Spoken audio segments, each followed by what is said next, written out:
황민호의 진짜 뉴스.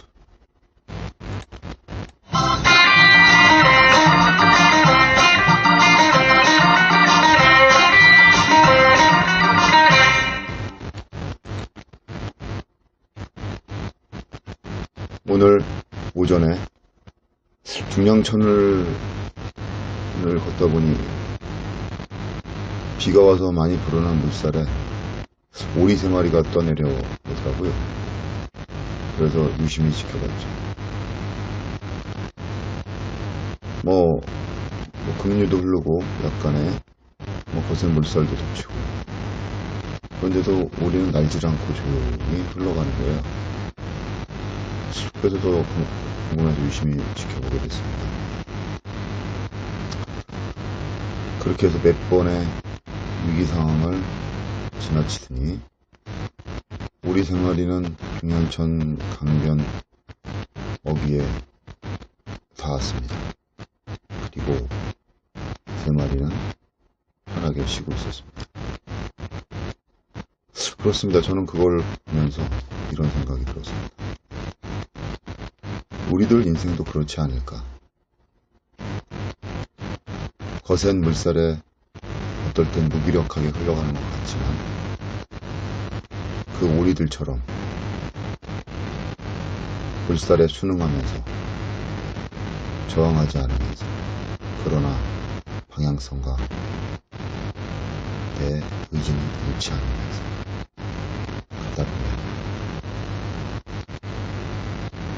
언젠가는 물가에 닿을 것이고, 그렇게 되면 안전하고 편안하게 물가에서 쉴 수 있지 않을까.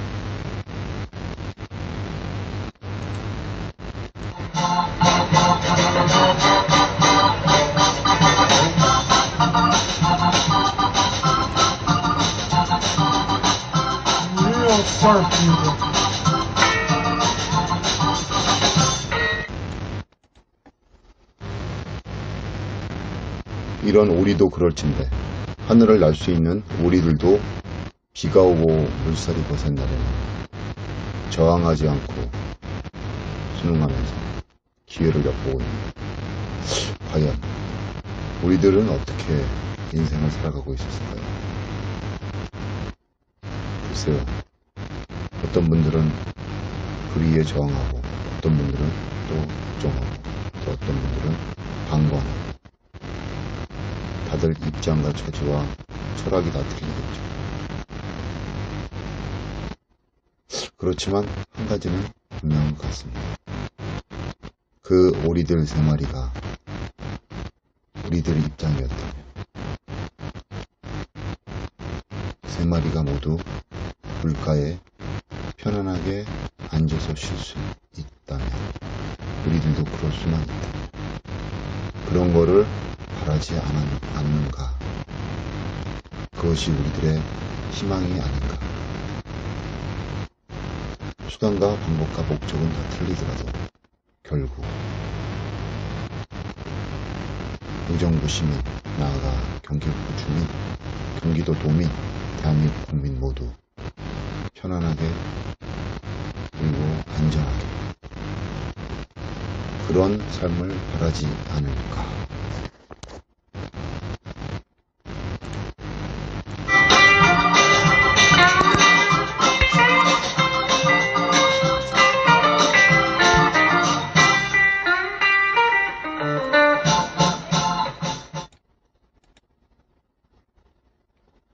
안녕하십니까.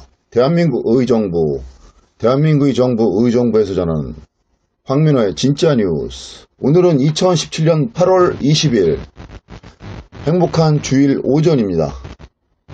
여기는 의정부시 의정부 이동에 있는 저의 부모님 집, 저희 집이죠. 저희 집 조그만 옥탑방.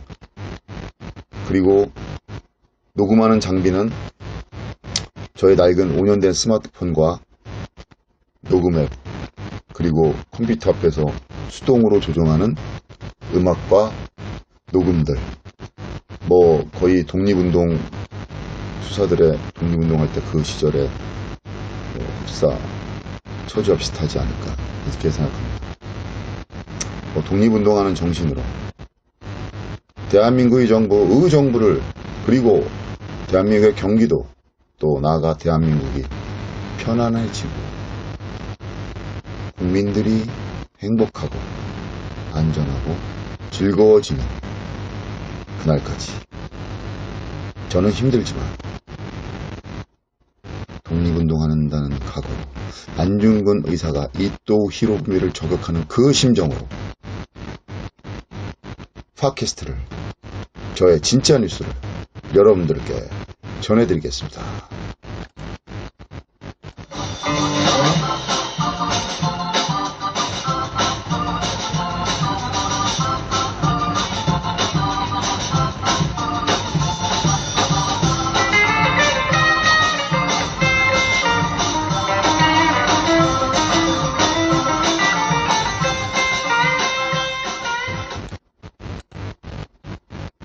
자, 첫 소식입니다.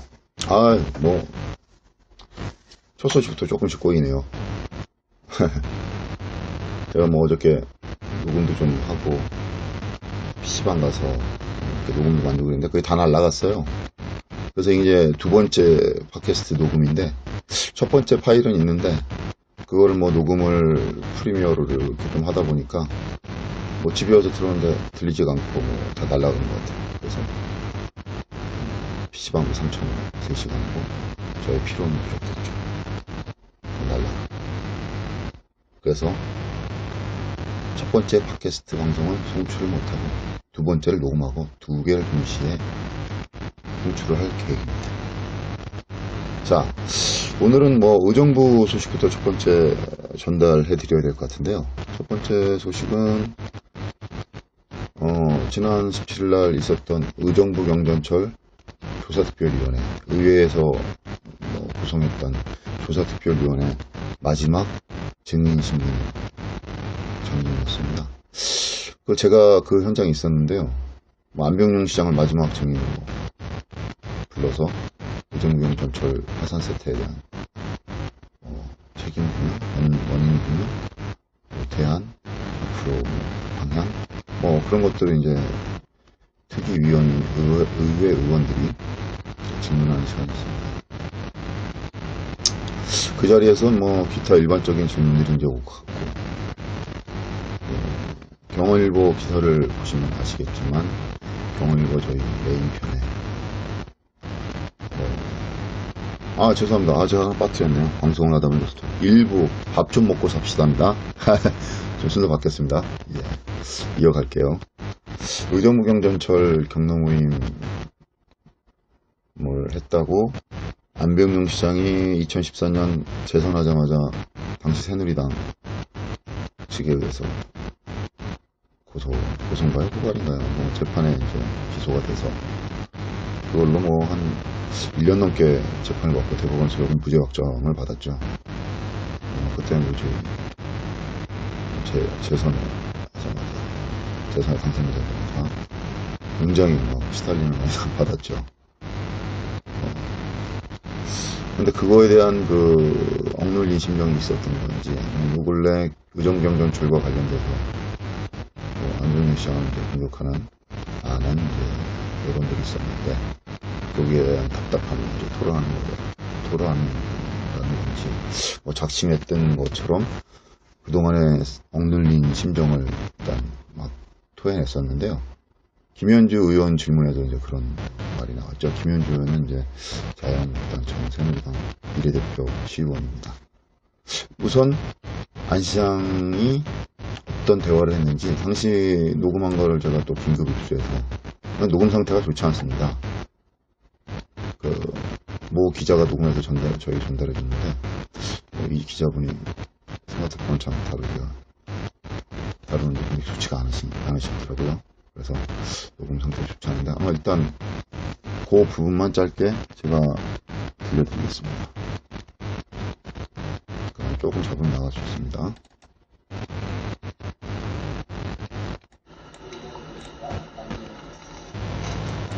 이런 것들을 이제 자신이 앞으로 더 잘하겠습니다라는 접근방법이 맞다고 저는 생각을 하는데, 사실 아까 들으면서 크게 시민에게 불편을 끼친 건 없다라고 딱 단언하실 때에 사실은 조금 크게 벽을 느꼈습니다만, 그럼에도 불구하고 그 단어 하나 가지고 모든 것을 파악할 수는 없다고 생각을 하니 다시 한번 이제 유지를 했는데 그게 왜 포함되지 않습니까?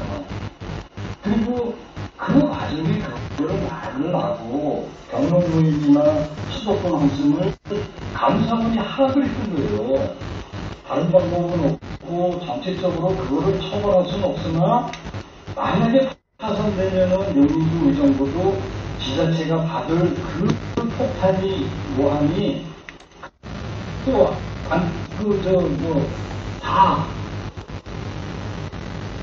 굉장히 돌아가는 조의원, 그 다음에 안전자 도시건설위원 다 벌써 생각까지 해서 그거 실시한 거를 선거 다 끝난 다음에 정치적으로 악용해서 선거 이용했다. 재판권은 당이 어느 당입니까? 그걸 어떻게 재판하고 그 재판 결과는 어떤 결과가 나왔는데 사과 한마디 누가 했습니까? 했어요? 그것이 그 결과가 그러지 않았다면 정말 지역만 의정부 시민이 한마디 쓰이는 거를 죽어라고 막아내고 그 협상이 잘못됐으면은 그때라도 조금 줄 수 있었고 들어주고 협상을 했을 텐데 지금 봐도 그것도 어떻게 그걸 없자가 그 와중에 그렇게 협상을 해서 좋겠다는 데서 말씀드린 거고요. 저는 그런 법률적인, 행정적인, 정치적인 책임에 대해서는 지금 말씀드린 적이 없고요. 저는 다만 이렇게 길게 걱정을 끼쳐드린 시민 여러분에 대한 그런 사과를 말씀드린 거고요. 말씀하신 뭐 정치적으로, 행정적으로, 법률적인 어떤 것들. 예, 녹음 상태가 안 좋은데, 일단 전달은 됐겠죠? 예, 안병시장이 보통 이렇게 공개적인 자리에서 격분하지 잘 않는 성격인데, 작심한 듯이 자기가 겪었던 경전철 때문에 겪었던 일들을 이렇게 털어놓은 것 같습니다. 제 생각은요. 그 내용의 요지는 이렇습니다. 이제 17일 오전 3층 소회의실에서 이제 김현주 의원 질문에 이제 김현주 의원이 도의적인 사과를 얘기한 것 같아요. 정치적, 법률적, 행정적, 정책적 사과를 하라는 게 아니라 시민들이 의정부 정치에서 이제 불편하고 어렵고 힘들어하는 그런 스트레스를 받으니 거기에 대한 도시장으로서 그거를 생각하느냐 이런 질문의 취지가 아니었을까. 근데 사실 의정부 경전철은 안병영 시장하고는 전혀 관련이 없죠. 전임 김기영 시장, 홍남영 시장 때 계획돼서 김기영 시장, 그리고 김문원 시장 때 거의 모든 김문원 시장이 이제 재선을 했었는데 의정부에서 안병영 시장 전 시장이죠. 그때 당시에 이제 새누리당, 정신 시장국당이고, 하여튼 그 시장이었었는데요. 예, 여기서 호기심 한번 해주고 가야 됩니다. 그래서 전혀 상관없이 그때도 경전철 교각 세워지고 그러니까 의정부 민심이 좀 안 좋았어요. 그때 민주당은 인기도 없고 당시에. 그래서 그 와중에 어떻게 보면 희생양을 민주당에 찾지 않았을까. 시장 누구 내보내야 되는데 그때 이제 안병영 시장이 이제 선택받은 것 같아요. 제 개인적 생각입니다. 그래서 교수를 20년 이상 교수를 하시다가 갑자기 관두시고 출마를 했는데 다들 안 된다고 봤죠. 정치 경험도 없고, 그렇죠? 그렇다고 당 경력도 짧고 미치라고 인지도가 있겠어요. 지역 활동을 좀 하셨지만. 그리고 김문원 시장은 옛날 뭐죠, 자민련 때도 뭐 국회의원도 하고, 뭐 국회의원 뭐 몇 선 했을 거예요. 그리고 의정부 정치도 오래 하셨고, 재선 시장이고. 근데 변수가 하나 생깁니다. 이 박윤균 위원장이라고, 전 위원장이라고, 의정부 을지역에, 당시에, 그 위원장님이, 뭐 김문원 시장하고 뭐가 사이가 안 좋았는지 뭔지 모르겠어요. 하여튼 그때 당시에는 김문원 시장이 박윤균 시장을 무지 공격했으니까, 공천이 떨어지고 나서. 이상하게 공천이 안 되고 김남성 전 도의원이 공천을 받게 됐습니다. 그러면서 김문원 시장이 이제 반발해서 무소속으로 탈당을 하고, 하늘이 준 기회죠. 그래서 이제 초선에 당선이 되고, 2010년이었을 겁니다. 막. 그리고 나서 경전철 재협상 재구조화하겠다 이런 공약을 대표님 내걸어서 당선이 됐죠. 경전철은 이제 뭐 거의 뭐 그때 거의 90 몇 프로 이상 완성됐다고 하는데요. 안배우 시장하고는 전혀 상관이 없는 경전철 사업인데, 그게 이제 끌고 오면서 경전철이 몇 번 사고도 나고 멈추고 이러다 보니까, 현직 시장이다 보니까, 그리고 뭐 얼마 전에 파산 선고를 받다 보니까 이게 문제가 이제 불거져서 지금 조사 특위까지 온 거죠. 사실은 2014년 의정부 시장 재선에 당선된 안병희 시장은 경쟁들 때문에 엄청 고초를 겪었어요. 뭐 경로 모임을 5월달, 6월이 선거인데 5월달에 해서 선거에 영향을 주고 불법 선거한 거 아니냐, 뭐 공직선거법 위반 아니냐 해서 그때 당시 새누리당 그리고 관세청 후보 측 새누리당 시장 후보 강하게 반발하고 민원도 넣고 한 거 아니에요. 그래서 이제 검찰로 넘어갔는데 이게 또 벌써 기소가 됐어요. 그래서 분위기가 지금 촛불 집회 전이니까 이후에는 그런 나라 분위기가 아니었죠. 그러다 보니까 고초를 많이 겪으셨죠. 뭐 끝까지 자기는 그래서 억울함 밝히겠다 했는데 결국 대법원에서 1심에서는 당선 무효형이 나와서 야 이거 위기다 했는데, 대법원에서 이제 아쉽게 고등법원과 대법원에서 이제 판결을 했고, 지금 이제 조만간 삼선 도전을 이제 선언하실 것 같은데, 삼선 도전에 하겠습니다. 이제 경전철 때문에 당선돼서 경전철 때문에 고초를 겪고, 또 경전철 때문에 위기가 살짝 오는. 야, 이게 의정부 경전철 참 대단한. 의정부 경전철이 의정부 시장을 좌지우지하는 거 아닌가? 네? 제 생각에는 경전철이 만약에 살아있는 생물이라면 경전철한테 좀 로비라든 친하게 지내야 될 상황입니다. 그래서 뭐 잠깐 이제 격가지를 셌습니다만, 뭐 그때 내용이 이렇습니다. 제가 기사도 썼었는데 그대로 워딩은 제가 읽어드릴게요. 김현주 의원이 안 시장에게 이렇게 얘기했죠. 처음 시작하는 단계에서 차분하게 준비하고 시작했다면 고장 처리란 걱정을 안 드렸을 것이다. 저도 경전철의 큰 수혜자다. 그렇지만 내가 수혜를 받았다고 해서 판단해서는 안 된다. 순수하게 선의를 가지고 했다는 것에는 아무런 문제를 제기하지 않는다. 앞으로 경전철 사업보다 더 큰 민자 사업이 많다. 거기에 대한 보관은 어떻게 다르게 접근할 것인가에 대한 답변을 달라. 이렇게 이제 얘기를 하죠. 검찰이 수없이 조사했다.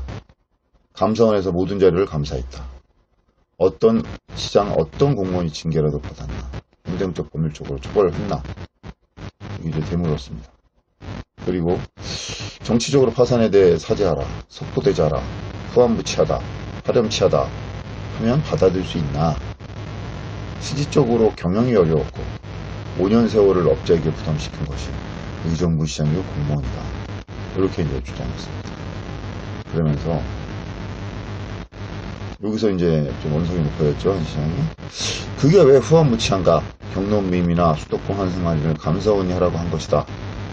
치열하고 지루하게 협상을 끌면서 경기도에서 30% 얻어내고 나머지 70%를 적자 나서 파산하겠다고 대만업자한테 30% 물린 건데, 내가 잘했는데 왜 나한테 뭐라고 하느냐, 네, 이런 뜻인 것 같습니다. 우리 안 시장은 이제 경로모임 시행으로 기소돼서 재판까지 갔다고 말씀드렸잖아요. 고 경로무임 환승할인 그 시행할 때 공개적으로 그때 당시에 뭐 정치인들하고 기자들을 다 불러서 상황실에서 공개적으로 협약을 했어요. 그 당시 상황 이제 얘기하는 거예요. 안 시장은 그 당시 기자 40명, 빈미선 의장, 부의장, 안정자 도시건설위원장 다 모여서 협약까지 해서 실시한 것을 선거 다 끝난 다음에 정치적으로 악용해서 선거에 이용했다고. 재판 거는 당이 어느 당입니까? 어떻게 재판하고 그 재판의 결과는 어떤 결과 나왔는데 사과 한마디 했습니까? 했어요? 제가 좀 빙의가 됐네? 자, 그러면서 그 결과에 대한 재판을 걸고 법정에 세운 그 누구도 사과하지 않았다.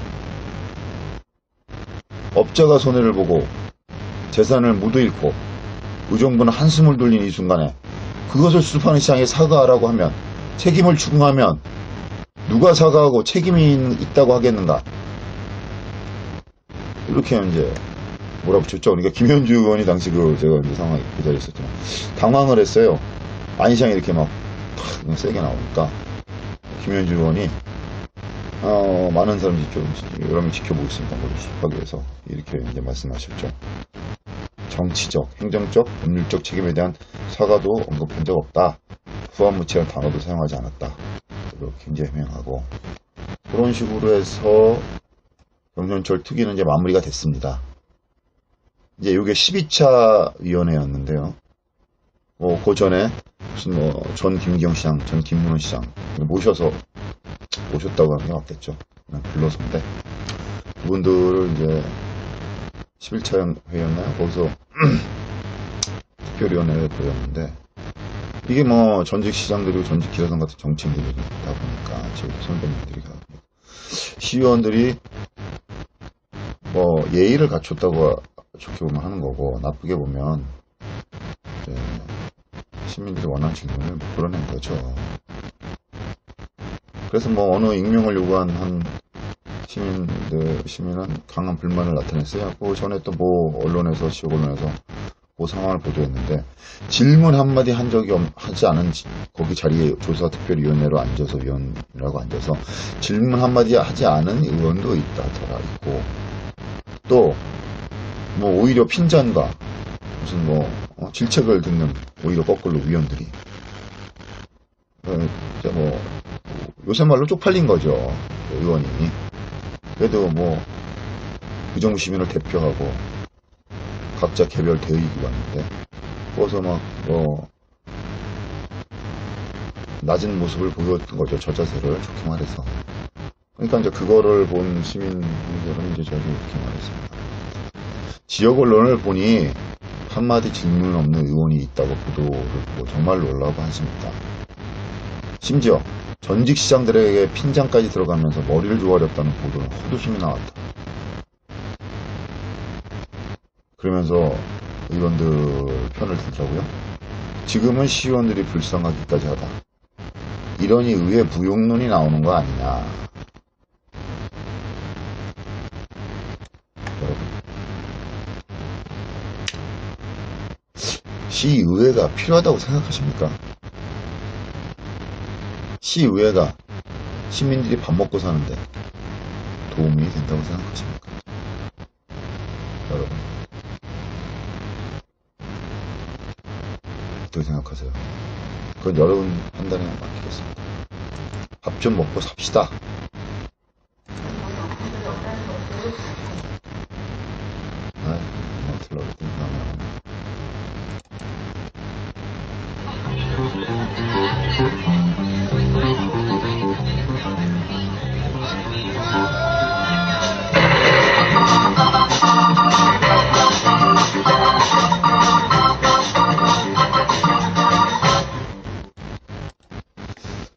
자, 두 번째 소식입니다. 두 번째 소식도 의정부 경전철 조사특별위원회 관련 소식인데요. 아까 앞서 말씀드렸다시피 의정부 경전철 조사특위가 의정부시구에서 17일 오전에 있었죠. 그때 뭐 주목받을 만한 질문이 하나 나왔는데 자유한국당 소속 이모석 의원이 이게 KDI PMAC이라고 합니다. 이제 한국말로 하면 공공투자관리센터인데 이걸 고발해야 되는 거 아니냐? 그러니까 왜 고발을 해야 되냐? 이제 배경이 뭐냐면 이 경전철 파산의 원인은 결국 잘못된 수요 예측한 용역 연구 보고서 그걸 하나를 믿고 이 사업이 추진됐기 때문에 그 잘못된 수요 예측을 한 KDI 한국개발연구원 그 산하에 연구를 했던 PMAC 공공투자관리센터 여기에서 잘못된 수요 예측을 한 거를 고발해야 되는 거 아니냐. 그래야지 그게 걔네들의 원인이었기 때문에 이 오늘의 이 나쁜 결과가 있었던 거 아니냐. 그러니 원인을 처벌해야 되는 거 아니냐. 최소한 의정부 시민의 정서에 대한 위안이라도 그걸로 해줘야 되는 거 아니냐. 결과는 뭐 법원에서 뭐 죄가 아니라고 나오더라도 그런 취지로 이제 질문한 것 같은데요. 그때 이제 제가 이제 경월일보 보신 기사가 있습니다. 그 기사, 제가 쓴 기사를 어디 보겠습니다. 질의에 나선 이모석 의원은 경전철 이 파산한 원인에 어떻게 생각하냐고 안시장에 묻자 안시장이 대답하신 겁니다. 수요 예측에 대한 어긋남에서 업자도 제안을 했고 정부도 검증을 했지만 핵심은 실제 수요가 일어나지 않은 것을 억지로 불려서 업자는 과실을 얻지 못해 파산한 것으로 안다. 이렇게 이제 안시장도 잘못된 수요 예측, 잘못된 연구 보고서, 잘못된 용역 결과, 요게 이제 경전철 파산 문제 여기까지 온 게 원인이라고 안시장도 이제 인정하고 공감하고 그렇게 보고 있는 겁니다. 이게 여야가 똑같은 거죠. 그래서 이제 이모석 의원이 이렇게 얘기했어요. KDI 산하 PMAC에서 용역을 했는데 시에서 파산 원인을 제공한 PMAC을 고소할 수 없나? 손님이 안 오나 따져보는 게 기관이 PMAC인데 우리가 작은 장사를 하더라도 이게 손님이 오나 안 오나 따져보고 하는데 그래서 손님이 올 것 같으면 오픈을 하는데 손님이 안 오는데 오픈을 했으니 손님이 안 오는데 오픈하게 한 그 부동산 쉽게 말하면 아니면 뭐 부동산 업자 아니면 뭐 경전철 따지면 PMAC 이걸 이제 하자 고소하자 이거죠. 시민의 이름으로. 그래서 이제 안 시장이 현실적인 대답을 한 겁니다. 안시장이 이렇게 얘기했습니다. 용인과 김해에서 부풀린 수요 예측을 감사 청구하고 고발했지만 감사 자체가 기각되었다. 정부기관에서 기각되면 실효성이 없다고 하여 기분은 있지만 하진 않았다. 현실적으로 고소고발해봐야 소송비만 들고 뭐 기분은 위안될 수 있지만 현실적으로 우리가 떨어지는 실익이 없다. 그래서 안 했다 이렇게 말씀하셨죠. 그래서 이제 답변이 또 이렇게 이어집니다. 정책적 판단과 정책적 실패에 대해서는 형사나 민사소송의 실효나 효과가 없어도 대응하기 어렵다. 이렇게 이제 정책적 판단과 정책적 실패는 법의 판단의 대상이 아니다. 이거죠. 경전철 수요 예측은 정책적 판단과 정책적 결과다 이거죠. 그러니까 이 의원이 또 이렇게 얘기합니다. 비싼 것도 아니고 두세 배가 부풀려졌고 그 당시에 무임승차에 대한 것도 고려되지 않았고 지금은 30% 이상의 무임승차가 있고 4만여 명이 타고 있다고 하지만 실질적으로 유료 승객은 60%밖에 안 된다. 그게 너무 아쉽다. 그리고 이제 재차 고발 요청을 했죠. 여러분들 생각은 어떠신가요? 이 경전철 문제가 파산 문제가 이렇게 불거진 게 누구 책임이라고 생각하시죠? 전임 시장? 현직 시장? 아니면 뭐 공무원들의 무능? 부패? 아니면 경전철 수요 예측을 능력을 해받아서 한 KDI? PMAC? 글쎄요. 저는 뭐 개인적으로 이렇게 생각합니다. 잘 될 거라는 헛된 기대와 희망 그리고 약간의 서로 얽혀있는 이해관계. 왜냐 경전철을 해서 공사를 해서 돈이 몇천억이 들어갔는데 그 들어가서 그 돈이 지출돼서 수익을 얻은 얻은 곳은 있으니까요. 이 돈을 가져간 곳은 있을 거 아닙니까? 뭐 건설회사라든가 경전철 제작회사라든가. 어쨌든 의정부의 재산이고 앞으로 뭐 없앨 수 없다면, 현실적으로 불가능하다면 의정부가 가져가야 될, 활용해야 될 의정부 경전철. 뭐 저기 갑 지역 말고 울지역이라고 하죠. 밀락동, 성산동 지역은 뭐 의정부 경전철이 절대적으로 좋은 교통수단입니다. 그러나 이쪽은 이제 구도심 쪽, 갑 지역으로 넘어와서는 가남동, 의정부동 접근성도 어렵고 접근하기도 어렵고, 실질적으로 탈만한 뭐 원인이 없어요. 그냥 가서 전철 1호선을 타면 되니까. 근데 뭐 저쪽으로 밀락동 넘어가려면 되게 좋죠. 어쨌거나 제 입장에서는 타고 가면 편해요. 편한 건 맞아요. 근데 앞으로가 문제겠죠. 앞으로 이거를 어떻게 끌고 갈 것인가. 그거는 여러분들 판단해 보세요. 그리고 여러분들이 판단하셔야 합니다. 언제 판단해야 돼요? 내년 6월에 판단하시고 투표하시면 되는 겁니다. 여러분들 밥 좀 먹고 살만하신가요?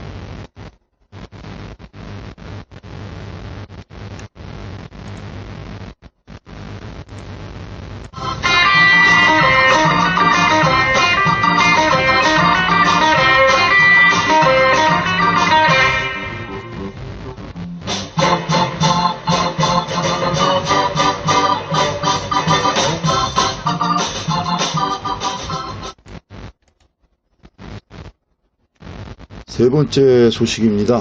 세 번째 소식도 의정부 소식인데요. 여러분들 안중근 동상이 의정부에 들어왔지 않습니까?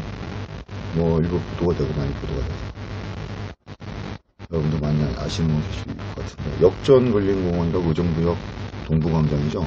그럼 미군 부대가 떠난 자리에다가 이제 멋있게 공원을 조성을 하는데, 거기 이제 의정부역 들어가던 입구에 태극기로 이렇게 감싸놨더라고요. 일단 뭐 이렇게 들어왔어요. 근데 여러분들 아직은 뭐 전체 태극기를 걷어내질 않아서 싸고 있던 보이질 않는데, 안중근 의사 동상이 보통 우리나라에 있는 동상들 보면 흉상이거나 이게 머리하고 가슴까지 있는, 아니면은 뭐 그냥 동적인 서 있는 모습이라든가 그림 뭐 이런 거, 아니면 저격하는 모습이 있는 그림, 이런 거는 많이 본 기억이 있을 겁니다. 안중근 동상 당시 감옥에 잡혀서 감옥에서 찍었던 사진, 이런 거. 그다음에 정적인 모습이죠. 근데 의정부에 들어온 거는 중국에서 만들었다고 해서 이제 가져왔는데, 그건 굉장히 동적이에요. 막 이게 확 달려가면서 뭐 입구들 자켓이 바람에 날리고, 그 다음에 뭐 오른손인가요? 왼손이고 오른손. 하여튼 뭐 손에 이렇게 넣고, 총이겠죠. 총을 뽑으려는 찰나의 그 순간을 묘사한 작품이죠. 왜 저는 그걸 보고 어떤 이상한 생각이 들었어요. 왜 움직이는 거지? 동상이? 그 움직이는 순간이지? 그래서 이제 더 거슬러서 역으로 생각을 했죠. 안중근 의사가 그러면 움직이면서 저격을 했나? 입도를? 내 상식으로는 서서 저격했을 것 같은데. 달려가면서 총 쏘면 엄청난 사격수 아니에요? 영웅본색 무슨 주윤발인데. 그쵸? 그래서 궁금해서 제가 민정문제연구소 관계자한테 통화를 직접 물어봤어요. 그때 이제 당시 상황은 이렇다고 하더라고요. 그 허얼빈역에 안중근 의사가 이제 허얼빈역에서 이등병문을 입도 1호분으로 저격하는데, 당시 허얼빈역에는 도착한 입도 1호분 일행은 러시아 군인들, 뭐 당시에 뭐 저는 잘 모르겠는데 허얼빈이 러시아 지역이었다고 하더라고요. 당시에는 러시아 군인들과 러시아 관련자들이 이렇게 나와서 의전을 하고 있었던 거죠. 일본에서 아주 대단한 인물이 온다 하니까. 그래서 러시아 군인들이 도요를 하고, 그 뒤에 일반 시민들이 있고, 안중근 의사가 러시아 군인 뒤에 있다가 총 먼저 가슴을 쏘키고 그리고 이 또가 내리면서 이 저격의 순간이다. 그때 러시아 군을 밀치고 앞으로 나가면서 총을 뽑아서 쏴서 저격을 했다. 순간적으로. 그래서 지금 의정부에 있는 그 움직이는 동상은 맞다. 역사적 사실이 맞다. 그 당시 상황, 동쪽의 상황을 표현한 게 맞다. 이렇게 이제 말씀하시더라고요. 그러니까 맞는 거지요. 근데 우리들은 왜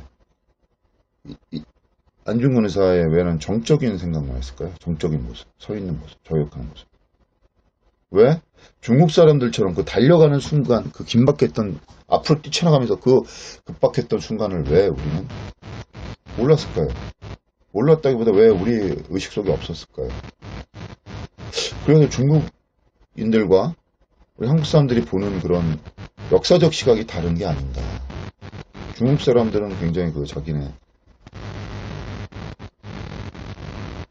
그런 그때 당시 일제 싸우던 투쟁의 역사를 현실적이고 현재적이고 이어지고 동적인 거로 보고 우리는 약간 뭐 멀리 남의 얘기 뭐 겪었던 얘기 뭐 그랬었다 보다 뭐 이렇게 좀 아니라고 나태하게 그때 당시 식민지 상황을 남한 쪽으로 그렸던 거 아닌가. 그래서 저는 뭐 이 동상이 뭐 누가 시진핑 지시했느냐 아니냐 뭐 이런 거보다는 이 안중근 의사의 그런 모습, 동적인 모습 거기에 많은 메시지가 있다고 생각합니다. 이 만약에 안중근 동상이 서서 있는 모습이었다면 아마 우리는 아무런 영감이나 그 가치에 대해서 다시 되짚어보지 못했을 것 같아요. 그래서 저는 이 안중근 동상이라는 작가에게 굉장히 많은 점수를 주고 싶은데요. 만약에 이걸 총을 뽑아서 쏴는 총까지 있었다고 하면 그거는 뭐 글쎄요. 예술적 가치는 좀 약간 떨어졌을 것 같아요. 속은 시원하지만. 총은 보이지 않지만 이걸 뽑았던 거. 그게 우리 민족의 그런 결단성, 과감성, 행동성, 그리고 앞으로 우리가 지향해야 될 방향, 그리고 우리가 친일, 잔재, 일제를 청산해야 될 그런 식민지 역사를 정리해야 될 그런 메시지를 이 안중근 동상을 통해서 던진 거 아닐까. 그걸 던지고 싶었던 게 아닐까. 뭐 그게 아니더라면 혹시 우리가 그렇게 느껴야 되는 거 아닌가. 그래서 저는 이 동상에 굉장히 큰 의미가 있습니다. 그런데 왜 시에서는 이런 동상, 움직이는 모습, 이 특이한 점, 이거를 왜 좀 약간 부각해서 홍보했으면 좋았을 것 같은데, 뭐 안중근 의사가 뭐 중국에서 왔던 뭐 그 의미 있나요? 시진핑 지시했다, 뭐 안 했다. 뭐 감사원 일부 시민단 감사원 청구까지 했는데, 글쎄요. 시진핑 지시해서 하든 안 하든, 뭐 지시했으면 좋은 거고 안 하면 뭐 안중근이 아닌가 아니잖아. 안 그래도 우리가 세워야 될 건데, 막 우리가 세웠으면 아마 서서 있는 모습 했겠죠. 가만히 앉아. 저는 그런데 방점을 두고 의미를 두고 이걸 봐야 된다. 그렇게 개인적으로 생각합니다. 제 개인적인 개통 추각이었습니다. 판단은 여러분 몫입니다. 여러분, 밥 먹고 살아야 되겠죠?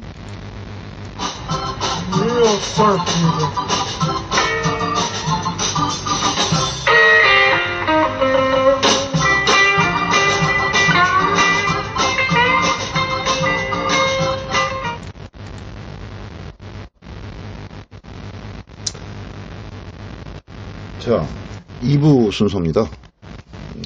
2부 순서는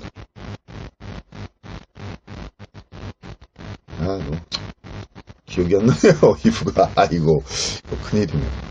두 번째 이게 방송 녹음이다 보니까 약간 제가 서투른 게 있습니다. 죄송합니다. 2부는 잠깐만 2부 한번 들어.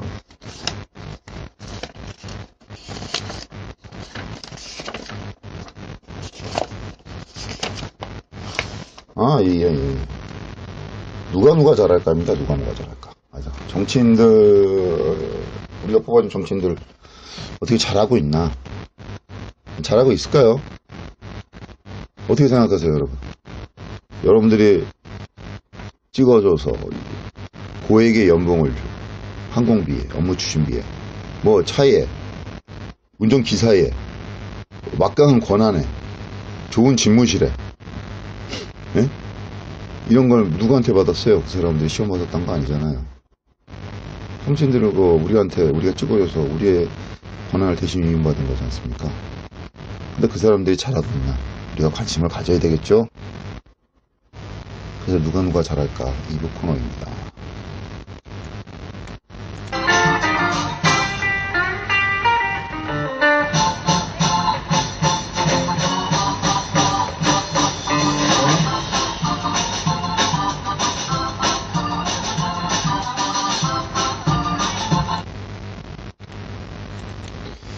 예, 일단 그러면 2부 순서 누가 잘할까?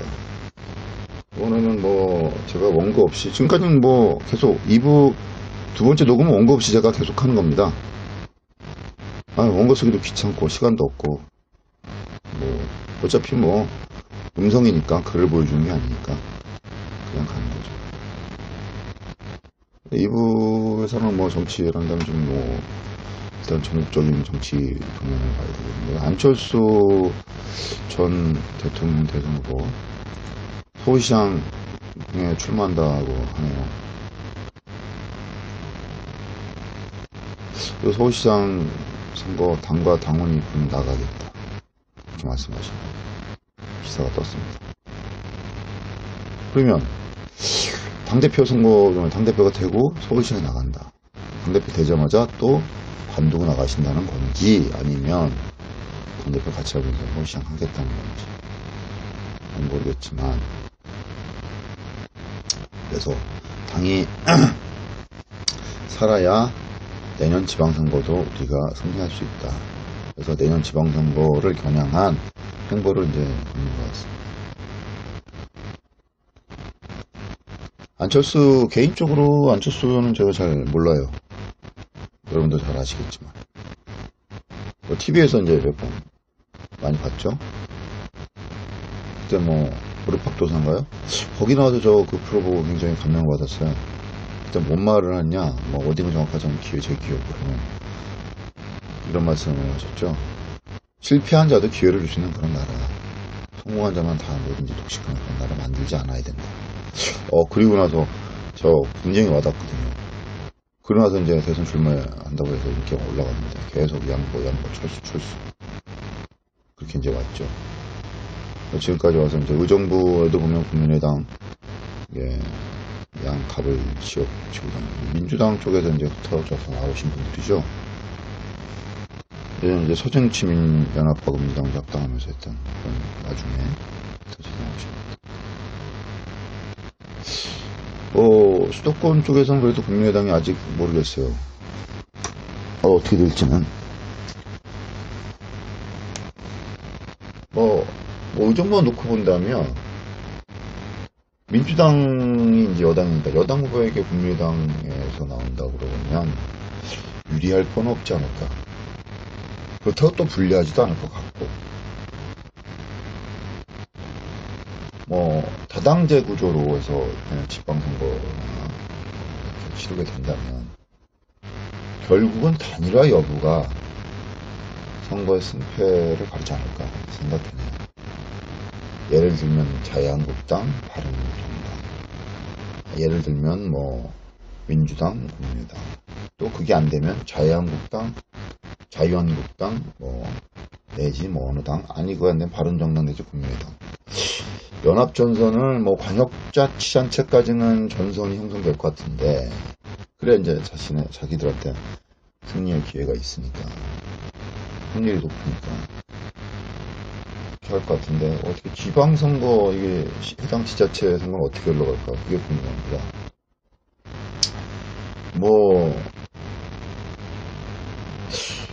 국민의당하고 사실 민주당하고는 앙금의 골이 약간 있어요. 우선은 김경호 당대표가 뛰쳐나오는 시장선거, 공천 관련해서 불만을 품고 뛰쳐나오면서 국민의당으로 간 거기 때문에. 그리고 국회의원 선거 때도 의외로, 아니 대통령 선거 때도 의외로, 그러면서 이제 시장 선거 출마했죠. 시장 선거도 의외로, 그리고 또 이번 대선에서도 의외로 수도권에서는 조금 그래도 표가 나오는데, 과연 국민의당의 변수가 어떻게 이번에 선거에서 작용할까?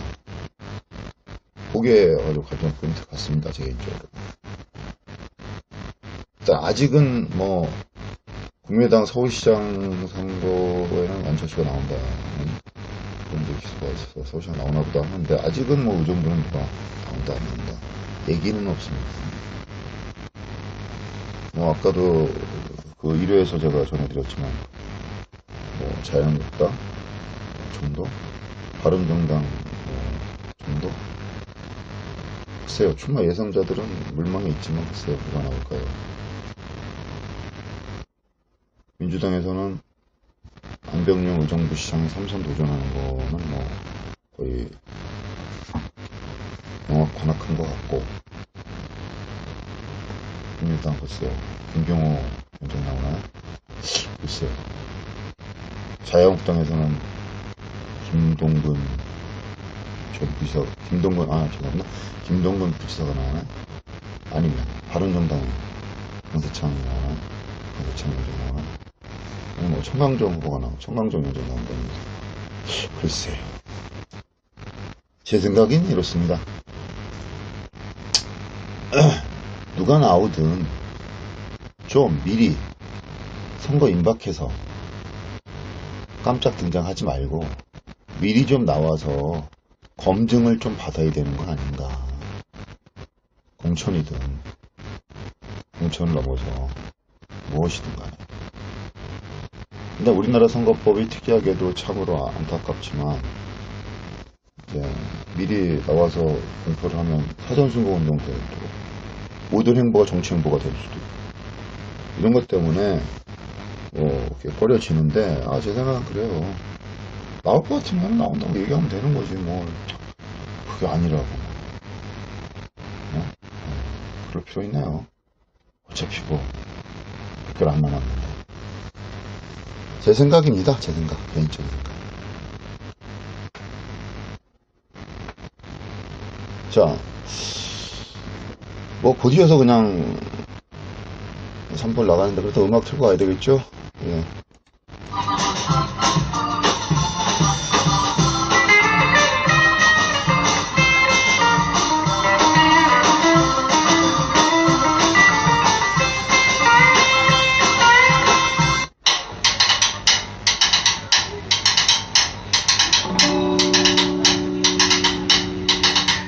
No suspires mi corazón, ni llores tu mala suerte.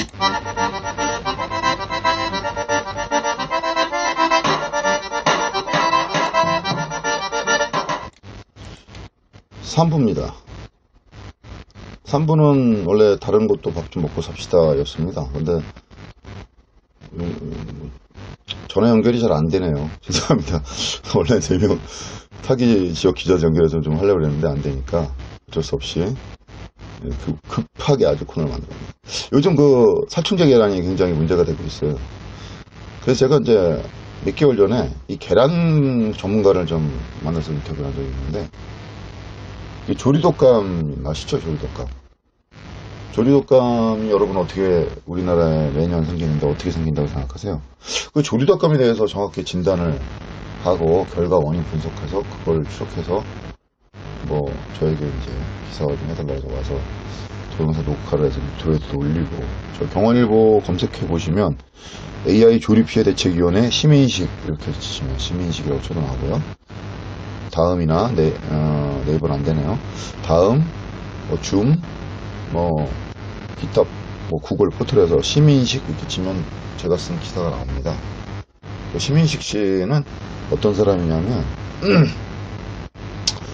그 계란에 대해서 자기가 이제 전문가라고 자처를 하고 있는데, 조류독감의 원인은 간단하다. 그게 뭐냐? 살충제 계란하고도 연관이 있어요. 알고 보니까. 여러분들 계란이 깨끗하다고 생각하세요? 살충제 안 들어갔다고 해서 깨끗하다고 생각하세요? 글쎄요. 눈에 안 봤는데 깨끗할 수 있을까요? 제가 시민식 씨 기사를 좀 보고 찾아보겠습니다. 그래서 그 사람 얘기, 그분 얘기 들으면 계란이 깨끗하지가 않더라고요. 그러니까 그 사람 주장은 이래요. 러시아나 이런 데서 조류감 관련된 야생 조류들이 한국에 날라온다는 거죠. 철새들이니까 먹이를 찾아서 날라오는데 그 철새들이 AI 보균이 있다는 거예요. 그 철새들의 AI가 야생에서 면역력을 키웠기 때문에 아무렇지도 않지만 이제 서해안이나 뭐 이런 데 지역에 내려와서 태안 쪽 이런 남쪽 서해안 쪽에 습지대에 와서 철새들이 먹이 활동을 하는데 먹이들이 이제 없어요. 먹이들이 없고 AI가 발견되고 철새 죽은 게 나오는데 과거무 채취되면 AI가 발견되고 하다 보면 거기를 폐쇄하고 소독약을 뿌리고 보면 철새들이 먹이 활동이 안 되니까 내륙으로 날아간다 이겁니다. 그럼 내륙으로 날아가면 어디로 날아가느냐? 뭐 날개 달린 동물들이니까 금방 날아요. 몇백 킬로는 우습죠. 그러니까 뭐 경기 북부 지역, 충청도 내륙 지역, 그렇죠? 전라도 내륙 지역 이런 쪽으로 날아간다는 거예요. 먹이를 찾아서. 왜 그로 날아가냐? 무슨 먹이를 먹으려고? 도심화가 안 된 근교에 보면 양계장들이 있어요. 그 양계장들을 보면 거기에 사료들을 막 쌓아놓은 양계장이 있어요. 간혹 그걸 단미사료라고 하는. 그 사료를 이제 먹으려고 마당에 쌓아놨으니까 막 먹을 수 있잖아요. 하나 날라와서 그걸 먹으러 간다는 거예요. 가면서 닭들한테, 양계장 닭들한테 AI를 옮긴다는 거죠. 그 단미사료를 AI, 닭들이 또 먹으니까. 그 닭들의 그런 환경이 열악하다. 왜 열악하느냐? 일부 못된 양계업자들은 계란을 생산하고 그런 거는 1년에서 2년 사이에서 건강한 계란을 그리고 사료를 먹여서 해야 되는데 수치타산이 안 맞으니까 단면사료, 단면사료는 뭐냐? 그게 음식물 쓰레기로 만든 사료예요. 뭐 여러 가지 공정을 거쳐서 하면 음식물 쓰레기가 굉장히 깨끗하고 아주 좋은 영양가 있는 사료가 되지만 그거 공정을 제대로 안 하고 왜 안 했냐? 소독을 안 한다는 거죠. 단미사료 공장에서 음식 쓰레기를 수거해갖고 비용이 많이 드니까. 근데 그걸 공무원들과 양기업자들이 묵인하에 서로 음식물 쓰레기는 안 칠 수 없으니까 처리를 해야 되니까 그거를 거기서 엄격하게 재단을 뭐 단속을 하면은 음식물 쓰레기가 적체가 되고 그러면 도시에 난리 나고 그러면 담당 공무원 혼나고 여러 가지 되니까 그거는 묵인하고 서로 또 뭐 동거래도 있다고 하더라고요. 시민식 씨 말에 따르면. 그래서 이제 경기 북부 지방경찰청에 단속된 사례도 있고. 그런데 그런 것 때문에 엉터리 단미사료가 만들어지고 그 엉터리 단미사료를 먹은 닭들이 계란을 낳고 그 계란이 싸게 유통이 된다는 거죠. 그러면 그 노개 1, 2년 된 이후에 그 노개 늙은 닭들이 그걸 가지고 오면 닭은 그렇다고 합니다. 생식기와 항문이 똑같대요. 한 구멍이라는 거죠. 거기서 계란도 나오고 똥도 넣고 그런데 그게 더럽다는 거죠. 나이 먹을수록 그 계란을 낳으면 계란 껍질이 얇아지고 그거를 이제 얇아지니까 그 계란을 액란이라는 형태라고 해서 액란이라고 해서 달걀 껍질이 없는 그 계란만 모아서 빵 공장 이런 데 간다는 거예요. 싸니까. 그러니까 아주 엉터리 단미사료를 먹이는 아주 늙은 닭 이렇게 조개가 난 엉터리 달걀이 유통이 된다는 거죠. 쉽게 말하면. 그리고 그 단미사료가 AI의 주범이다. 왜? 싸니까 마구 그냥 엉터리로 만들어 싸니까 막 공급하니까 양계장 닭들이 오히려 그 돈을 받고 그걸 받는다고 합니다. 업자들한테 돈을 주는 게 아니라 그러니까 막 뭐 공짜로 주고 돈도 주는 거니까 싼 거니까 막 마당에다 막 방치한다는 거죠. 자기가 돈 주고 사왔으면 비싸갖고 그걸 아주 위생적으로 보관할 텐데 이 얘기죠. 그럼 계란도 그거 아닌가? 네? 살충제를 성분만 단속해서 될 게 아니다. 정밀 검사를 해봐야 된다. 계란의 건강 상태. 그리고 법적으로 그거에 대해서 엄격하게 법을 만들어야 된다. 뭐 이 주장을 하는 겁니다. 이제 조만간 제가 시민식 씨를 저희 팟캐스트에 한번 초청을 해서 제가 이제 녹음을 같이 하겠습니다. 그때 이제 자세한 말씀 들어보시고요.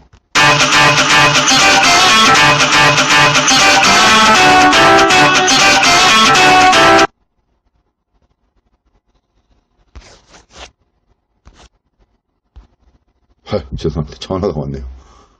예, 스마트폰으로 녹음하다 보니까 이렇습니다. 아, 이렇게 열악합니다. 그래도 사명감을 가지고 하고 있습니다. 그럼 그때 녹음한 영상 잠깐 들어보시죠. 시민식 씨입니다.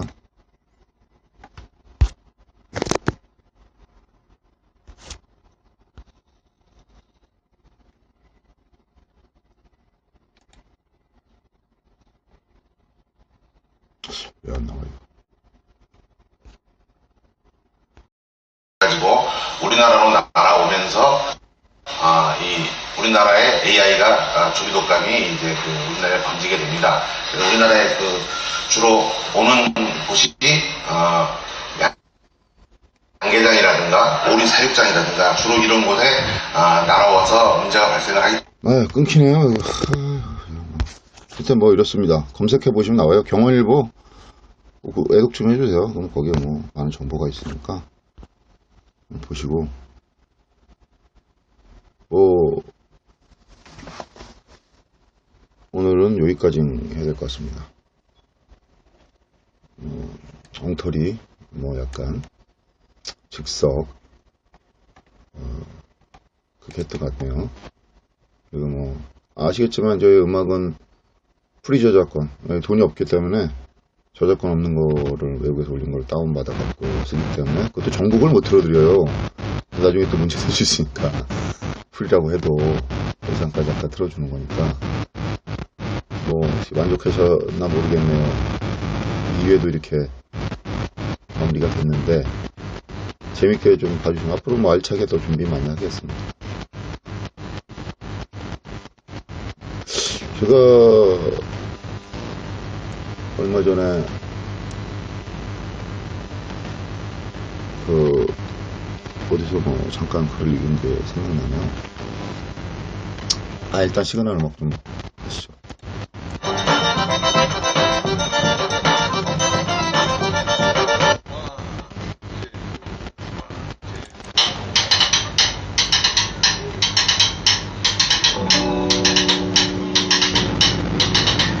No suspires mi corazón, ni llores tu mala suerte. El pájaro que voló no es el pájaro que te divierte. No suspires mi corazón, ni llores tu mala suerte. El pájaro que voló no es el pájaro que te divierte.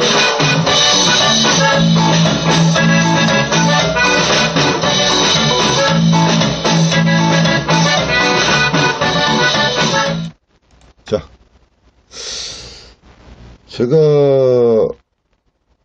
아까 말씀드렸지만은 어디서 뭐 이런 많이 들어보셨을 거예요. 악의 평범성. 그렇습니다. 뭐 나치 전범 재판한데 뭐 누구 나치 굉장한 트랩으로 잡았는데 알고 봤더니 굉장히 평범하고 성실한 가장이었다. 다 놀랐다. 이렇게 많은 유대인들을 죽인 그 직접 관계자가 평범한 아버지였다는 거예요. 악의 평범성. 악은 평범한 데 있다. 뭐 그렇더라고요. 누가 뭐 저는 이제 교회를 다니지만 성경 구절에도 보면 목사님도 하는 말씀들 들어보면 악은 뭐 거창하게 악마가 막 창 들고 칼 들고 막 무섭게 생겨서 우리를 죽이는 게 아니라 이 나약한 우리의 의지 안에 있는 것. 쉽게 표현하면 나 그냥 자고 싶은데 나 그냥 하기 싫은데 이럴 때 악마들이 속삭인다는 거죠. 그냥 누워. 뭐 어때? 쉬어. 어때? 포기해. 힘들게 못들어 해. 이렇게 살짝 이렇게. 그러면 이제 의지가 약하신 분들은 이제 거기 넘어가는 거예요. 대부분 그렇죠. 저도 그렇고. 인간이니까. 그렇습니다. 우리 주변을 보면 너무나도 쉽게 세상과 평범한가 그런 물질적인 거에 타협을 하고 그렇게 살아가는 사람들이 많습니다. 물론 이 언론계에도 많습니다. 먹고 살아야 되니까. 하지만 저는 이렇게 생각합니다. 우리가 여기에 이렇게 앉아있는 의미가 있을 것이다. 내가 이렇게 열악하게 누가 들어주건 인정하건 말건 이렇게 녹음하는 그것도 뭔가 의미가 있는 있고 뭔가 나에게 주어진 역할이 아닌가. 넘지 말아야 될 도와 선을 넘지 말아야 되는 거 아닌가.